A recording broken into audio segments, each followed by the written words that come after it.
last time I ended on a slide that had 10 different statements that were all equivalent to saying a linear transformation T from Rn to Rn is invertible. And we had discussed, and yesterday's lesson was the first 8. Those all came up. And then I just added number 9, that the image of T is Rn, and number 10, that T is 1, 2, 1. And those are concepts that I touched on during the lesson a little bit, but I didn't really go into detail during the discussion. But now we are going to pursue these ideas, or I should say explore these ideas further as we discuss image and kernel of a linear transformation. So let's begin. And suppose that T from Rm to Rn is a linear transformation.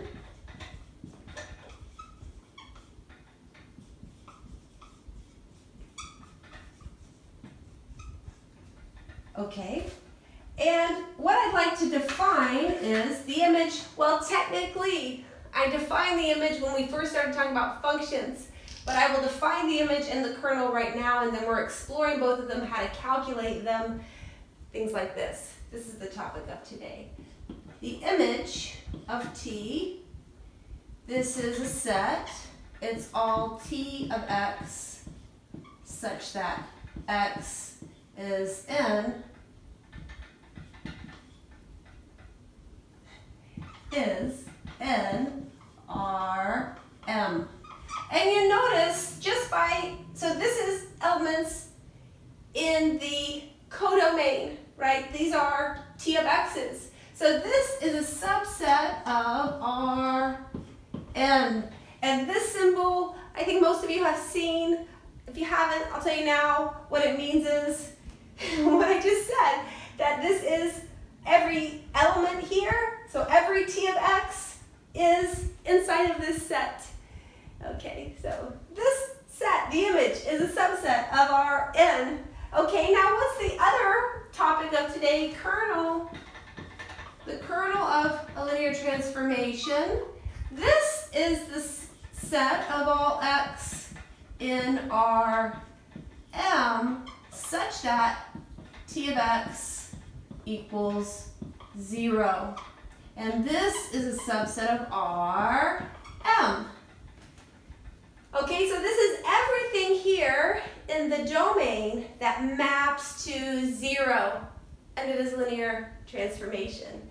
This is the kernel. Let's do an example from geometry first, okay, and I'm going to think about the kernel and the image from the geometry viewpoint, but then I'll also write down the matrices as a nice review, but also to start to connect kernel and image to the matrices, which is a big goal of today.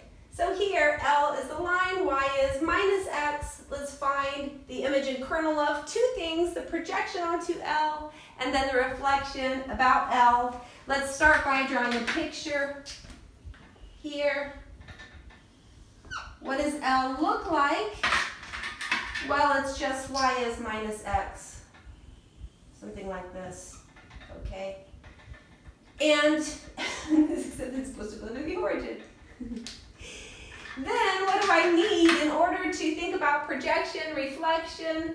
Well, once I get to the matrices really, which I will, I need a non-zero vector along the line. I can take, for instance, minus 1, 1. So I will take L as the span, minus 1, 1, and similarly here. This vector is not unit, for example, but that's fine. You just need some non-zero vector along the line. Okay, before I write down any matrices, we're going to think about this problem. So part A, we want the image of T, and we want the kernel of T. Okay, well, what happens when you project on a line. We know this is something we spent some time on a few sections ago. No matter what the vector is, okay, here's two vectors right there projected to the line. So it's very clear that the image, and we saw this in Maple, the image is the line. Okay, so the image of T, in this case, I'll write it as a span. This is the span of, well, this vector. Okay, what about the kernel of this transformation? What maps to 0? Well, if I take anything along this line, so I can take a little vector here that meets W perpendicular, then if I project anything along this line or any multiple of this, which I've drawn it to be or try to draw it to be 1, 1, it's going to project or map to 0. Another way to see that, maybe I'll write it over here, is from the formula. If you project on this line of an x, we get x dot w over w dot w times w. And the only time you see this will be 0 is when x dot w is 0, namely that x is perpendicular to w. And here is one vector perpendicular to w, and all multiples of it are 2. So we can write the kernel as the span of 1, 1. Okay, so part A is done, although I will, as a nice review, and also to connect these to matrices, in our very first example, I'll write the matrices after we finish B. Okay, what about reflection? Well, now this black line is not as meaningful to me. Reflection. Here are 4 vectors in R2. I don't know where to put them. I can't handle 4. Let's do 3 vectors in R2.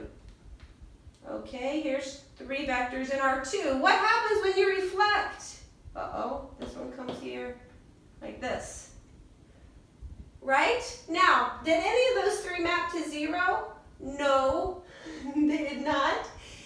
Could you have any vector map to 0? Well, sure, 0 maps to 0. That happens with every linear transformation. But anything else, okay? Imagine some non-zero vector. It's going to reflect, okay? Even if you're here on the line, what happens when you reflect? You stay right here, but you do not map to 0. So here, the kernel of this reflection is 0. Just the 0 vector. And its image, well, here's what I'll claim, and then maybe I will try to justify it. This is all of R2. How can we see this? Well, one really neat thing about reflection, what happens when you do reflection twice? Now I'm just going to work with 1. 1. You do it twice. So 1 time, reflect. Do it again, reflect. Reflection is something that satisfies if you do it 2 times, you get the identity map. Or, as we thought about last time, this map is its own inverse. Okay, I hope you followed that. If not, it's okay, because pretty soon we're going to talk about how to find this from the matrices.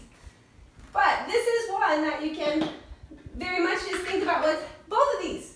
Reflection and projection. You can think about the geometry to analyze what's the kernel, what's the image. Now,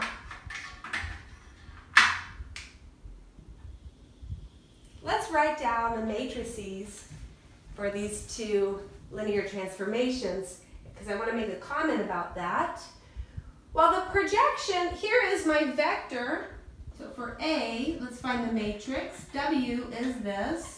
It's not unit, but that's okay. So the matrix will be 1 over W1 squared plus W2 squared, and then we have W1 squared And then here is W1 times W2, W1 times W2, W2 squared. So this is the matrix for projection. And if we write it as one matrix, we get a half, negative a half, negative a half, a half. Okay? Well, what about reflection? Now, the way that I did it in the video, if all I had to do was reflect, I would just take, well, let's write the formula. Reflection it's 2 times the projection minus like this. This is what reflection is, and this is projection. And the way that I found it in the video, and maybe you did in the homework, is you just find what happens to E1, okay, under this map, and then that forms like an AB, and then you put B minus A. This is the matrix. But also, just looking at this and understanding what we know about transformations and matrices, I can write the matrix down because I already have this one. So the matrix will be 2 times this matrix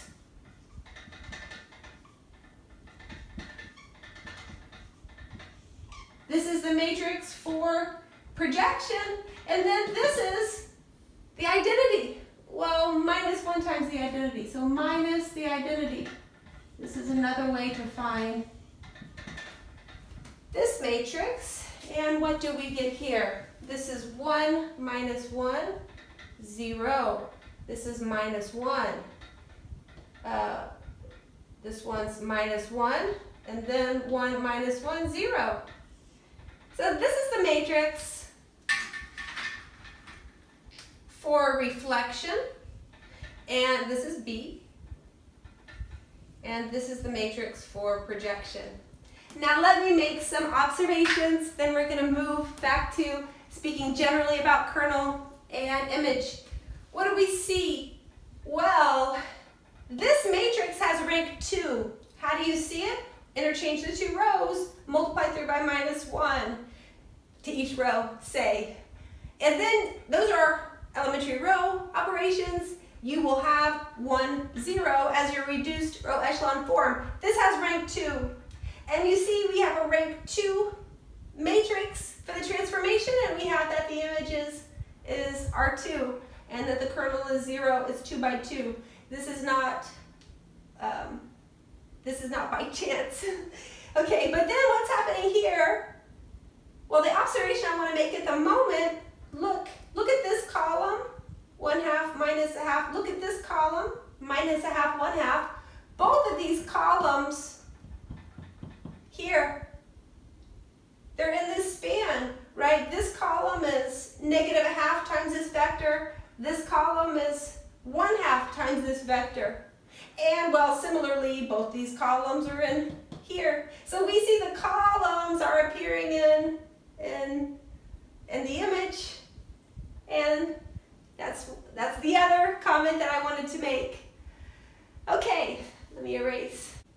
Now I want to go back to transformations from Rm to Rn, okay, not just 2 by 2. So when you have a linear transformation, well, of course, linear transformation, then what do we know? Well, the definition is there is it's going to be an n by m matrix A such that, well, T of x is A times x for all x in Rm. Right, this is the domain, and without a doubt, if you are n by m, you can certainly multiply by this would be a m by 1. Okay, everything's working out in terms of dimensions.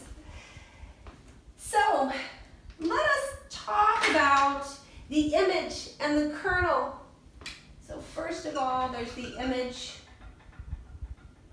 of T. This is the image, I'll write it underneath, this is the image. This is also written like this. the image of A. So these are the same thing exactly. Just sometimes you might refer to it as the image of a matrix. Sometimes you might refer to it as the image of a transformation. Okay, well, let's write what this is. This is all, if I think about it in terms of the matrix, it's all AX, such that X is in Rm. Now, let me add more to this picture because we're about to go further with this. Let's suppose A, we have M columns. Say our columns are V1, V2 to Vm.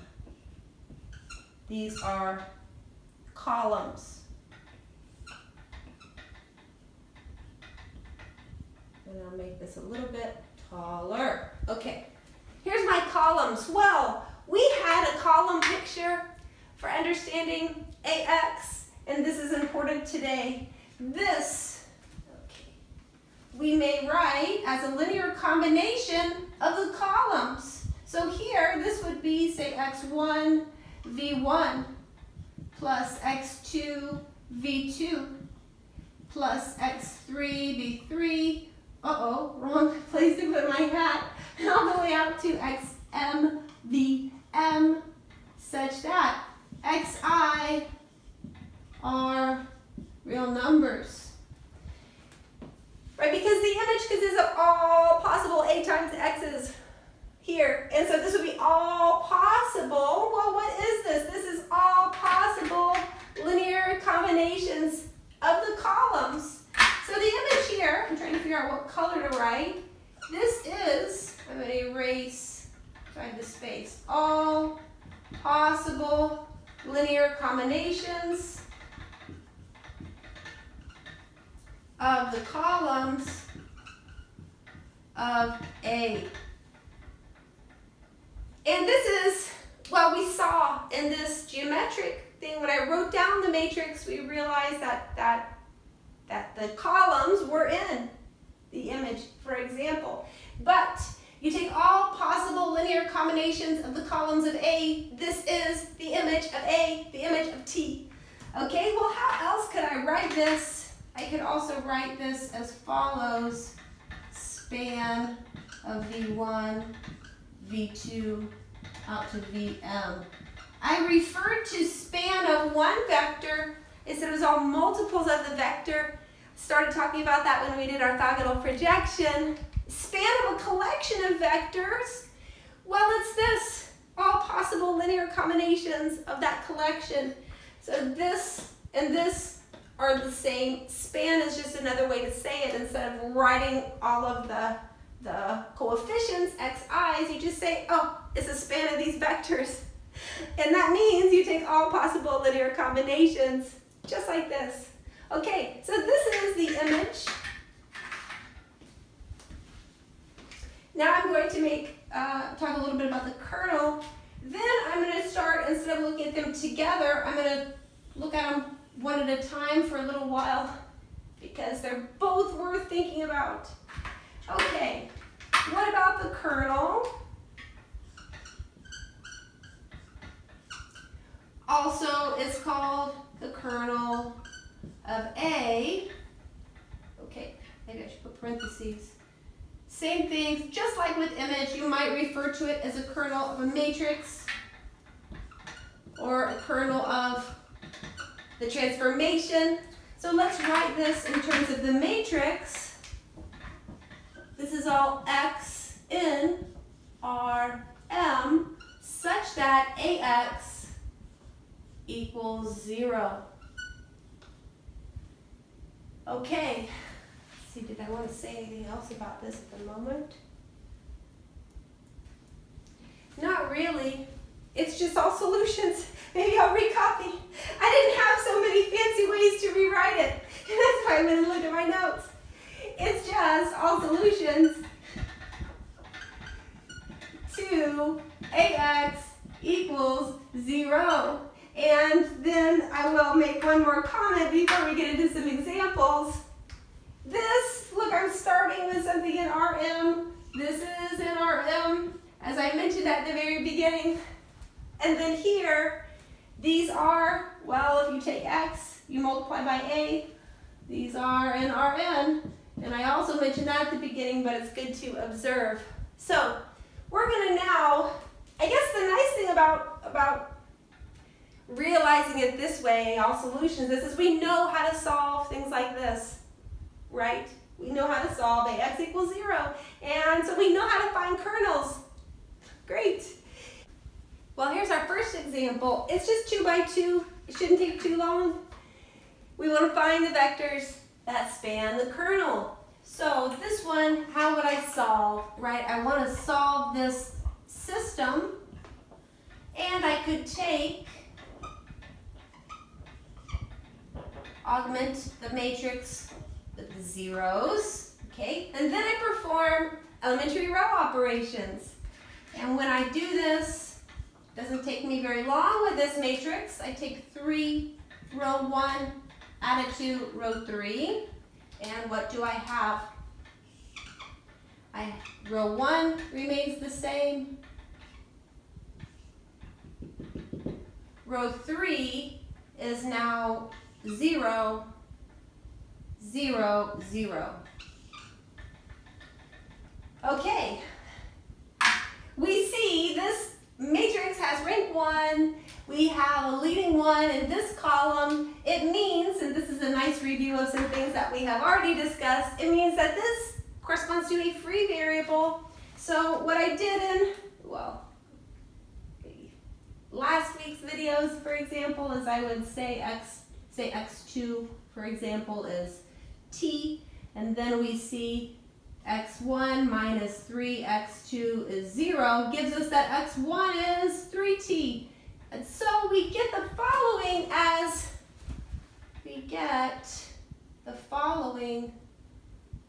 x1, x2 is, if we just write it, t, 3t. And this is how I would have done it last week, which then you can write like this. And now you see this is the vector. So the kernel of A or the kernel of T, if you think about the corresponding linear transformation, is the span of 3, 1. Okay? So far, not too bad. This was a nice warm-up. But one thing I will say before I move into a larger example, you don't really need to augment with these zeros, because if you have a column of all zeros, which this would be to solve ax equals 0, no matter what operations you do, interchange 2 rows, multiply a row by a constant, add a multiple of 1 row to another, you're not changing the fact that everything over here is zeros. So all you really need to do is find the reduced row echelon form of A, which would just be this in this example, and then you can read off the vectors that span the kernel, for example. This is not square. This has 3 rows, 4 columns. If this is our n, this is our m, we will have that the kernel of this matrix will be a subset of R4. Well, of course, because what do you absolutely need to multiply? If you have 3 by 4, you need a 4 by 1, and this is going to be here, okay? So we will see this. So what I can just do, so the instructions are not written down, same as the last problem. We want to find the vectors that span the kernel. I can just start row reducing, or A, find reduced row echelon form of A, as I mentioned in a comment. Okay. So I'm going to take 2, row 1, add it to row 2. Take row 1, add it to row 3. And what do I get? Row 1 stays the same. Row 2 is now 0, 0, 2, 4. And then row 3 is now 0, 0, 4, 3. Is that right? Looks good to me. Okay, what's the next step? Well, you notice here in column 2, I will not have a leading 1. Okay, so I need to make this a 1. I will take 1/2 times row 2. Let me erase this observation. Try to back up so I can fit more. Get 0, 0, 1, 2, then 0, 0, 4, 3. Now I can eliminate this 4. Okay, should be red. I take 4, row 2, minus 4, row 2, add it to row 3.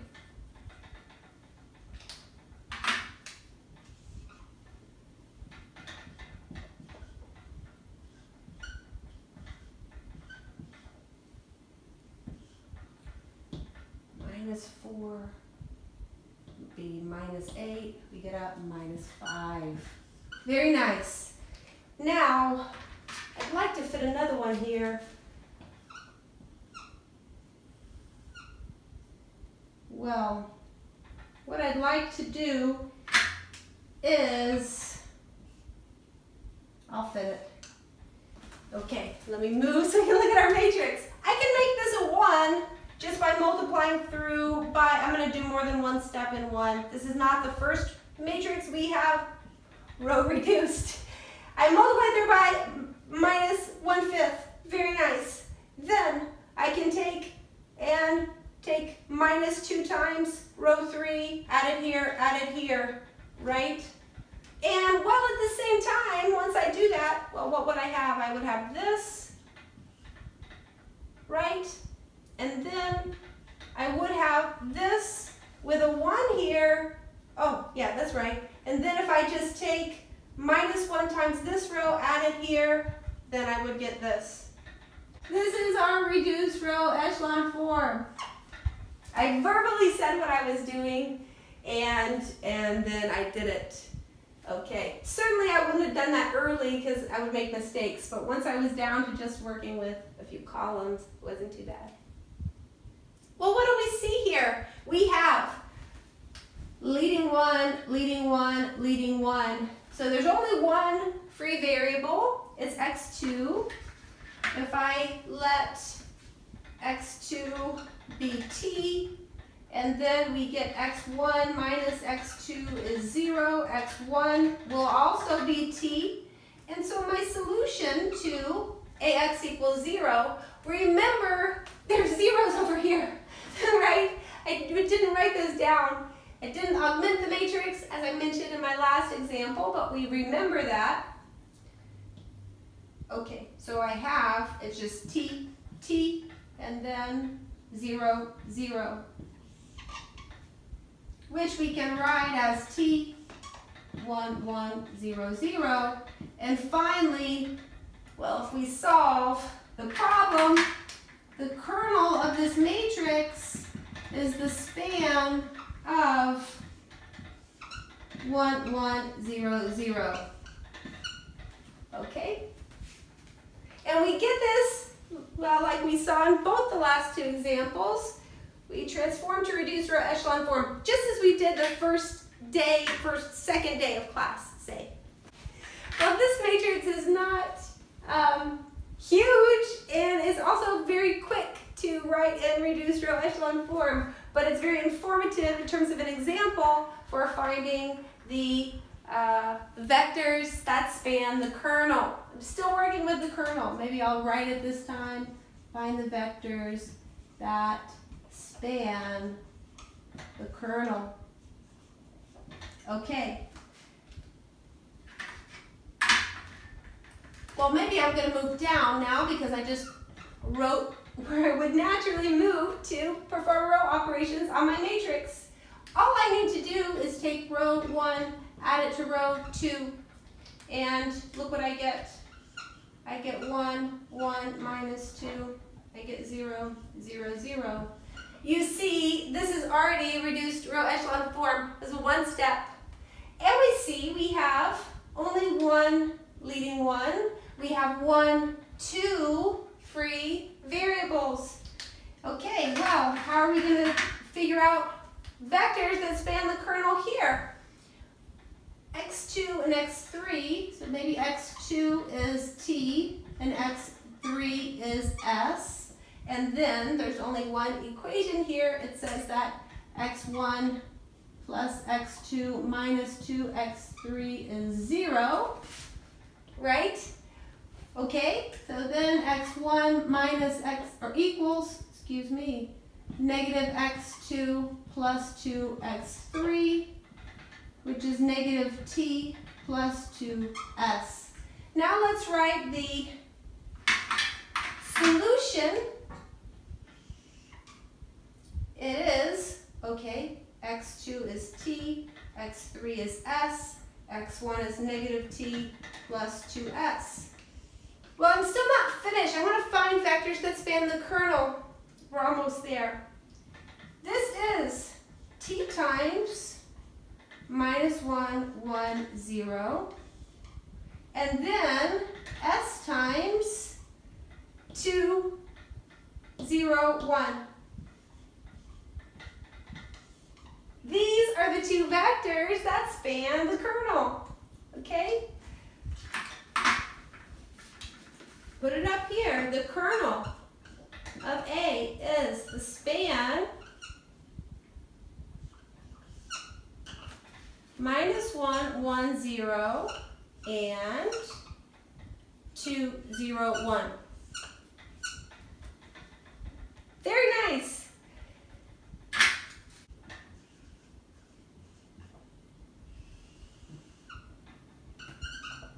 The first one, now this is for any n by m matrix A, or equivalently for any transformation from Rm to Rn. Okay, this all holds. The first is that 0 is in the kernel. I'll just say for A, m, n by m matrix. Okay. 0 is in the kernel if you have V and W are in the kernel. Then the sum is V plus W is in the kernel. And finally, I'll give a little bit of space, if V is in the kernel, then KV is in the kernel for any scalar.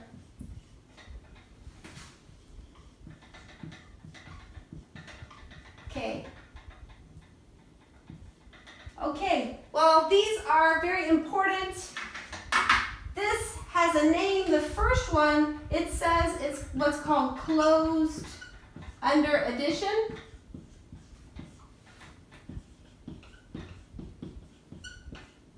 This is vector addition, of course. And this one is called closed under scalar multiplication.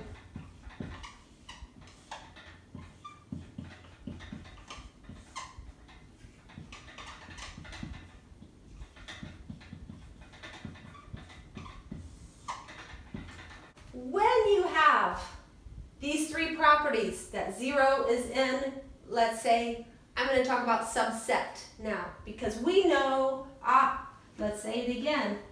We know, what do we know so far? That the kernel of A is the subset of Rm. Just meaning that this consists of some elements in Rm. There are vectors in Rm that are in here. Okay. But anytime you have a subset of some r to the m or r to the n, okay, that satisfies 0 is in the set. If two vectors are in the set, then the sum is in the set. And if you have a vector in the set, then k times the vector is in the set for any scalar k. These three things together give you what's called a subspace. of, well, a vector space generally.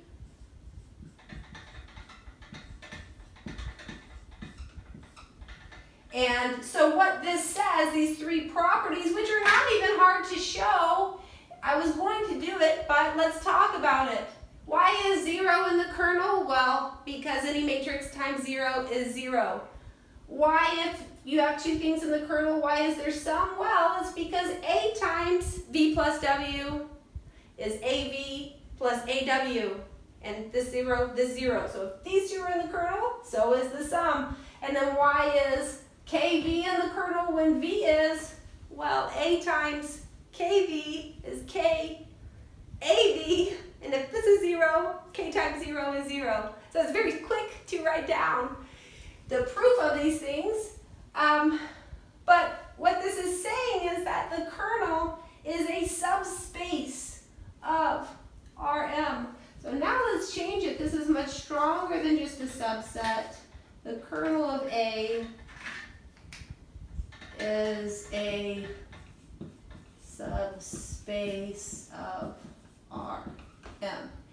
And we are going to get into subspaces, bases, things like this, the very next section. But this is really the first subspace. Well, the first time I've mentioned this. What is a subspace? It's these three properties. Now I want to discuss this question, and then we will discuss the image. Okay. The question is the following: when is the kernel of A, or the kernel of a transformation, when is this 0? So it's only 0. Okay, well, let's think about this. This occurs, so the answer is if and only if. So let's just start unraveling some things that we observed. Well, the kernel of 0 would be if and only if you have no free variables in your matrix. Okay. Oh, I should say, let me add A here is N by M. Okay, then I can think better. So you have no free variables in your matrix because, well, as we saw in the examples, when you have the free variables is when we are able to find something in the kernel. If and only if there is a leading 1 in every column of the reduced row echelon form of A. Okay, this happens if and only if I left out my only if you have a leading 1 in every column. This says that the rank of the matrix is going to be the number of columns, M. Now notice when this much, so this is the end of my if and only if string. But when this occurs, maybe I'll do this in black. When this occurs, we must have, well, let's see. If you have a leading 1 in every column, that means you have to have at least that many rows. So the number of columns must be less than or equal to the number of rows.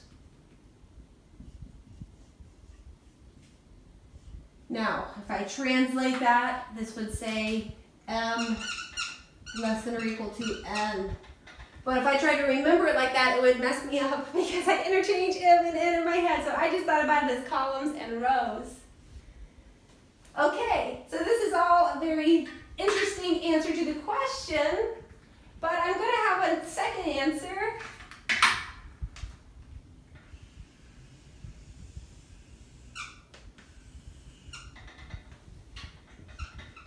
Answer 2, this is only for square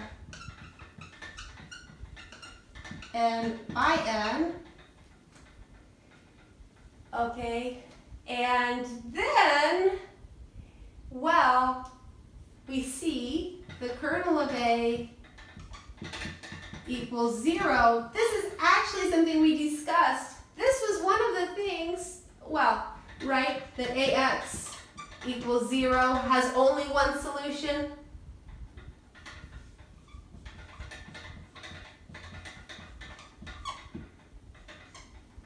Which is the 0 solution. And we can even look up here if the rank is all of, well, in this case, it's full rank. And this says, this would be if and only if A is invertible.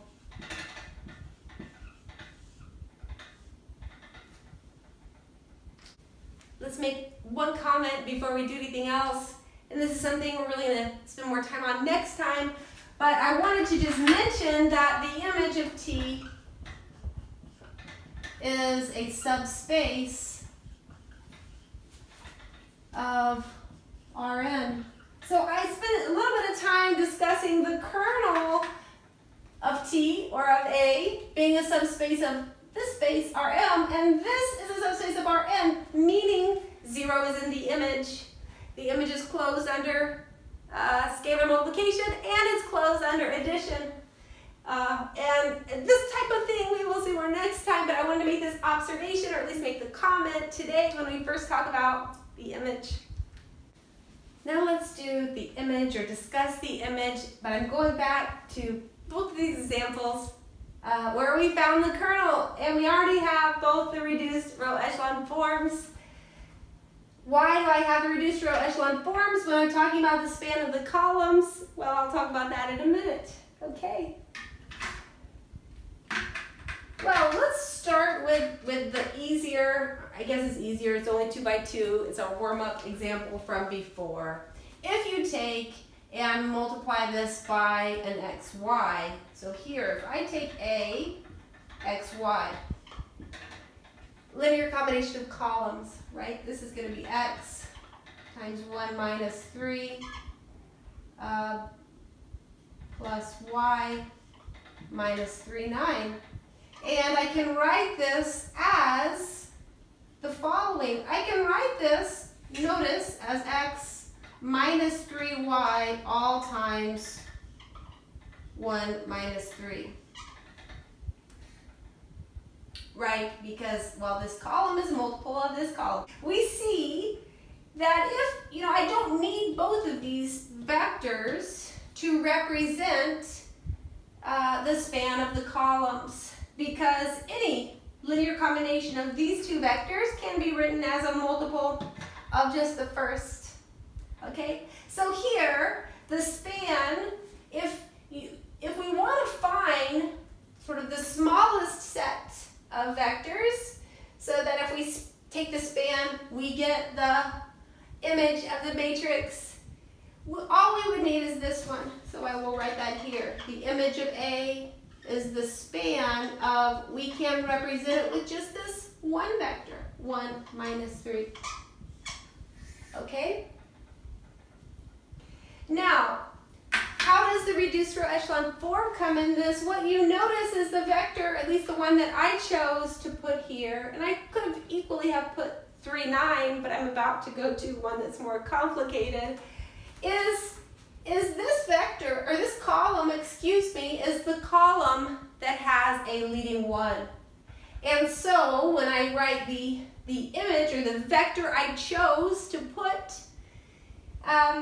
as in this set to take the span of, I chose the one corresponding to the column that had a leading 1, and that was not by accident. So how are we going to find, if we do the same thing here, we want to find the smallest we can collection of vectors that span, or that give the image, right? So if you took their span, you would have the image of A. Well, you look here. This is how we go about it. Look in the reduced row echelon form. And, oh, I meant to use red. This column has a pivot, or leading 1. This column, leading 1. this column, leading 1. So I would take this one, and this one, okay? The image of A here is the span of, okay, 1 minus 2 minus 1. And I have this vector, 1, 0, 3. Then I have this vector, 2, 0, 1. It's also true that the image of A is the span of all 4 of these vectors, but this one is well, it's redundant to add it to the list, okay, because we don't have a pivot here. And this is something that we're going to get a lot more into in the next video. And in fact, it's really this idea, I should say, is really the focus of the next lesson. But for now, this is, we want to find the reduced row echelon form of the matrix, whether you're looking at kernel or you're looking at image. And then when you're trying to find the image, you pull off the columns of your original matrix that correspond to the columns with the leading ones in the reduced row echelon form. But let me show you how, before I do anything else, it's very important that you do just as I said, okay? So let's do a be careful type of example. Let's look at this example. 1, 1, 1, 1, 1. Okay, 2, 2, 2, 2, 2. I don't know, 7, 7, 7, 7, 7. Okay, that's enough. This matrix is, we have 5 rows, 3 columns. Our image will be inside of our 5, right? You take a linear combination of the columns. Very nice. Well, let's start performing. This is also going to be one step. It's going to be super quick to get this matrix in reduced row echelon form. All I'm going to do I even need to write it? Oh goodness, this is what I get for putting so many rows. I'm going to take minus row 1 and add it to, I'm just going to put row I, where I goes from, let's see, 2, 3, 4, 5. Okay, because it's the exact same thing. I'm going to do every single row, and we get the following: 1, 2, 7. Then we get 1, 2, 3, 4 rows of zeros.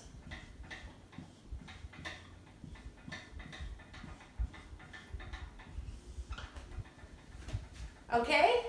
Well, okay, very nice.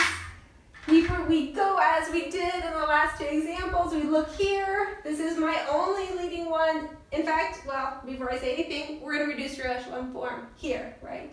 I have one leading one that corresponds to the first column, and so the image of A is the span of 1, 2, 3, 4, 5 with ones like this. Okay, perfect. Great. However, be careful. This is my caution, and I said do just like I say. Be careful, because this is definitely not equal to the span where we just take the first column in the reduced row echelon form.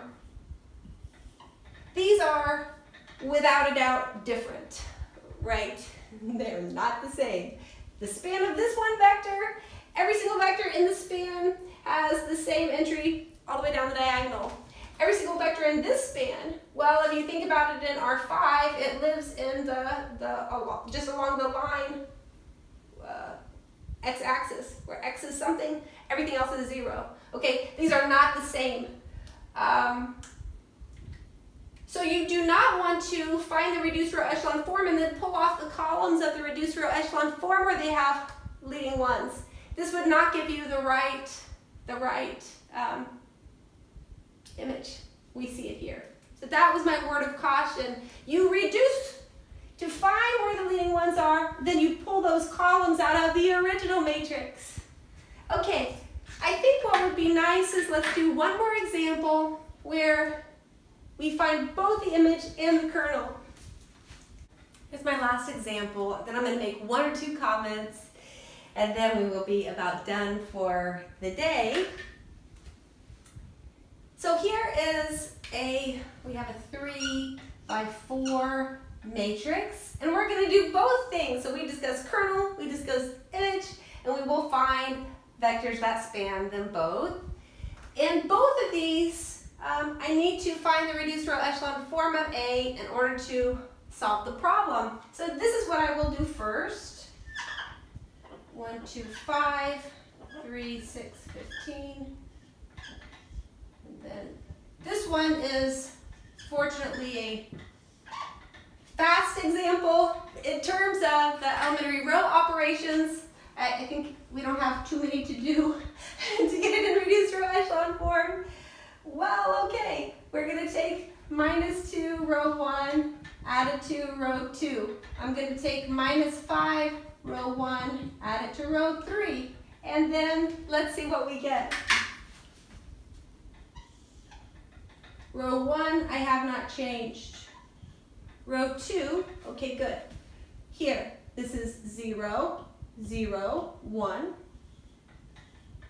And then here, this is going to be -10, and here is 6. Okay, and then the last row, we take -5 times this, add it here. We're going to get 0, 0, 0, and then -5, okay, 0. See what I was saying? It's a very nice example because it was just one step. Well, we did two things, but in one shot, look, we are in reduced row echelon form because here's a leading 1, zeros above and below, here's a leading 1, look up, look down, all you see is zeros, and then for this leading 1, every row above, you see there's a leading 1 and it occurs to the left. Wonderful. Okay, we're in reduced row echelon form. Which one do we want to do first? Well, maybe the fastest one is for the image. The image of A is the span. I look, okay, careful. Don't pull the columns out of here, but it's column 1 and column 3.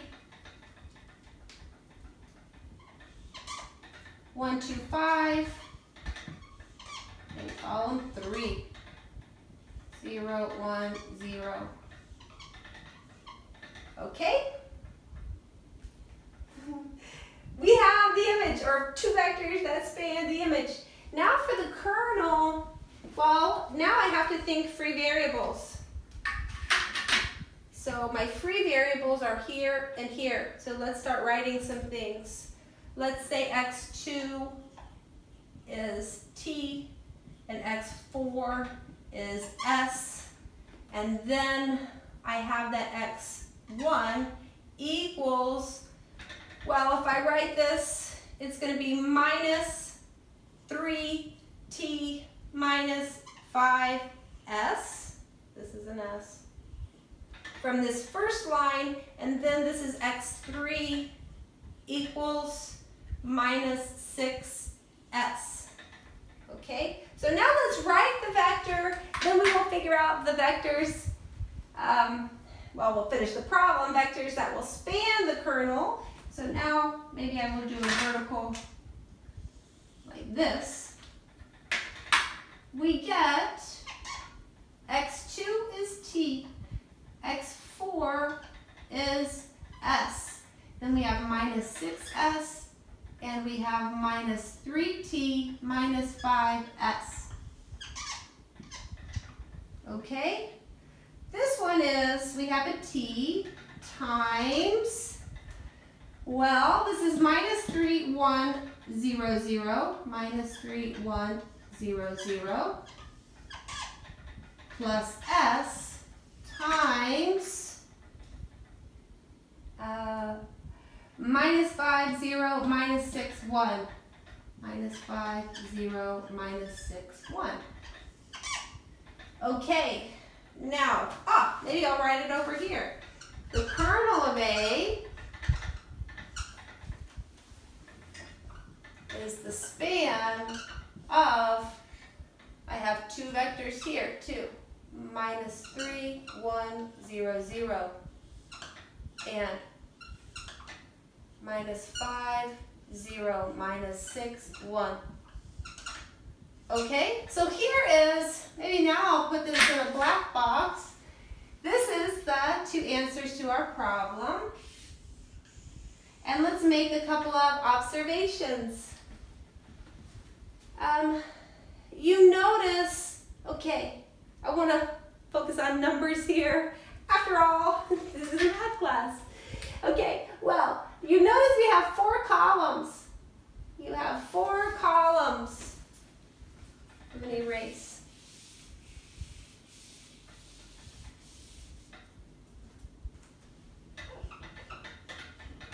Of my matrix. And if you add up all of these, we have a total of 4 vectors that in our answers, I'll say below.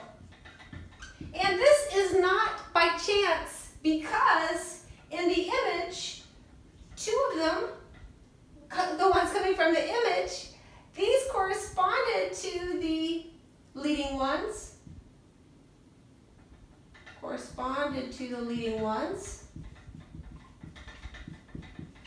And these, the rest of them, corresponded to the free variables. And so, of course, every single column, once you reduce to reduced row echelon form, is either going to have a leading one or be a free variable. So if we take this number, which gives us the span of the image, this number, which gives us the span of the kernel, adds up to the number of columns of the matrix. Okay, this is, like I said, this is not by chance. This always happens. One thing that comes out of this, and this will really be more natural once we get into the next section where we're discussing bases and linear independence and things like this. But one thing that comes out of this observation is, suppose now that we have A is n by n. Okay, so then we know one characterization, A is invertible if and only if, well, the kernel is 0.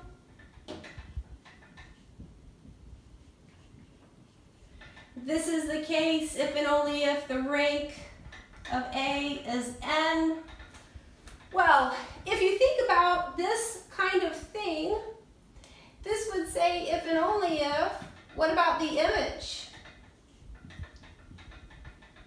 Well, here, the image, you would have the number of vectors in here that you have leading ones, which is the rank. So you have n different vectors that all were sort of coming from leading ones. Okay, so you will get this. And this goes back to my comment, well, this is 2 videos in a row, we're ending on the same comment. I kind of like that. My comment at the end of the last time, where this statement is really a statement about the transformation being 1 to 1, and this statement is really a statement about the transformation being onto. And they are, you know, for general functions between Rn to Rn, they're definitely not the same. They're not equivalent. But when you have a linear transformation, the image is the whole space. If and only if the kernel is 0, that's when you're going from Rn to Rn. This is definitely true, and both of the statements are the same as having rank n or being invertible, like this.